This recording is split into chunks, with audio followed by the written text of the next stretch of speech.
with OrpheusAudioAcademy.com, helping you make better music and grow your fan base online. And in this video, I'm bringing you a tutorial on how to create a synthwave kick drum. And by the end of it, we're going to have something that sounds like this.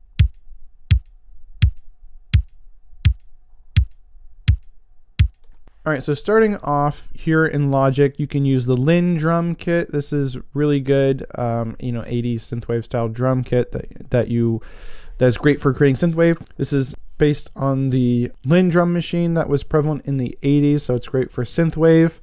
However, I'm actually going to be using a kick sample from my free synthwave drum sample pack that you can get by clicking in the description below. So if you look at these two kicks, so I'll kind of share with you what they sound like. So here on the left is the kick sample I'm using from my free sample pack, and then here is the Logic one. If I play the Logic one first, that's what the kick one sounds like in Logic, and then here is my sample. So you can hear it's just a little bit deeper sounding than the Logic one. There's a lot more high end on the Logic one. So I kind of want the deeper kick for this particular song, so that's what I'm going with. I might try and just roll off some of this tail here, so you can hear the difference. There's some noise or something, some high end in there. I'm just going to kind of filter that out.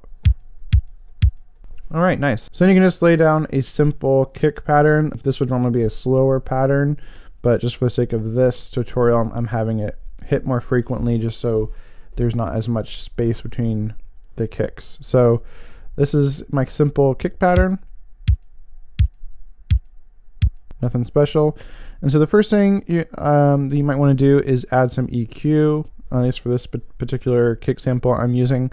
So I'm kind of cutting out some of the boxiness and some of the harshness here, but then also bringing back some of the high end to get that clicky sound.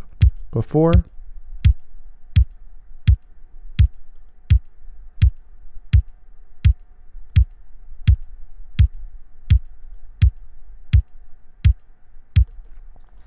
So it's subtle, but it definitely makes a difference. In fact, I think by cutting out some of those frequencies, you can actually hear some of the low end a little bit better as well.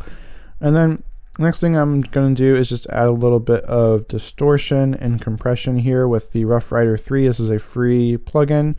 I also have a link to this in the description below, and we can hear what this is doing. It's just very subtle, just adding some grittiness to the sound.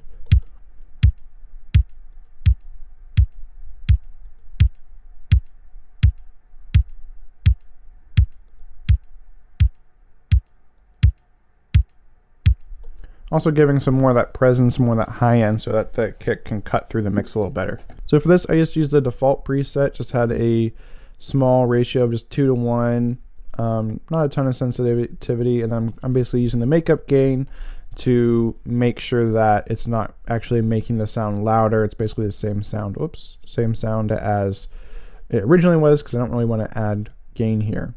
British channel here by IK Multimedia, and so what I'm doing with this is just going to be adding a little bit more EQ and compression. So obviously you can use other tools if you'd like. I just really like this tool because it's 2-in-1 and it just has a really good sound. So we'll listen to what that is doing now. So before.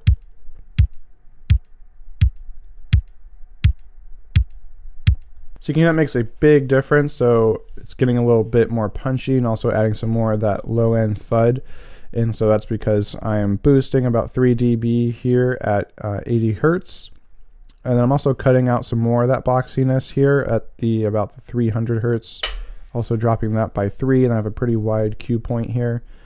And then not doing really anything with the high mids, but then highs I'm also boosting at about 6. So kind of the same that we saw with the channel EQ, kind of the same area, giving another boost to that area. So it's just kind of a different layer, different texture of EQ.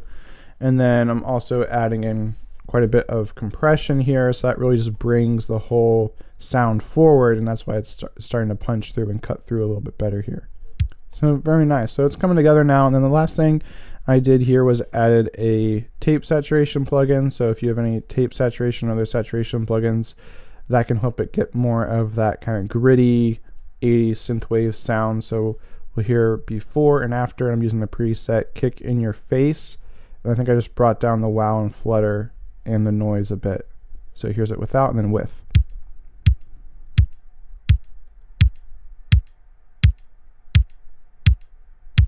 So that's adding a lot of grit. It's also adding a lot of high end to it. And just listening to it A being here, so it's a lot cleaner like this. Definitely a lot dirtier, so you may or may not like that. And then also playing with the whole mix in mind, this I think actually helps it cut through the mix better. So if I just have this whole kind of mix playing here,